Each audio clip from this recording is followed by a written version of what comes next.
সিলেটেও উঠল রাতে চলাচলের নিষেধাজ্ঞা। সিলেটের ম্যাগাজিন ইউটিউব চ্যানেলের এই ভিডিও দেখার জন্য আমন্ত্রণ জানাচ্ছি এবং শেয়ার ও সাবস্ক্রাইব করে সাথে থাকুন। করোনা ভাইরাস সংক্রমণ মোকাবিলায় মানুষের চলাচলের ক্ষেত্রে 4 দফা নির্দেশনা দিয়েছে মন্ত্রিপরিষদ সচিব।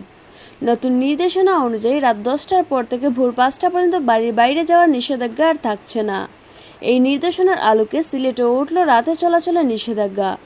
সোমবার 31 আগস্ট করোনা ভাইরাসজনিত রোগ কোভিড-19-এর বর্তমান পরিস্থিতিতে জনসাধারণের সার্বিক কার্যাবলী চলাচলের ক্ষেত্রে মন্ত্রণালয়ের বিভাগগুলোকে 1 সেপ্টেম্বর থেকে 4টি নির্দেশনা বাস্তবায়নের জন্য চিঠি দিয়েছে মন্ত্রিপরিষদ বিভাগ। আগের নির্দেশনায় বলা হয়েছিল রাত 10টা থেকে সকাল 5টা পর্যন্ত অতীব জরুরি প্রয়োজন ছাড়া বাসস্থানের বাইরে আসা যাবে না। এর আগে রাত 8টার পর থেকে সকাল 6টা পর্যন্ত বাড়ির বাইরে যাওয়ার উপর নিষেধাজ্ঞা ছিল। পরে তা কিছুটা শিথিল করা হয়। নতুন নির্দেশনায় রাতে বাইরে বের হওয়ার বিষয়ে কোনো কিছু বলা হয়নি।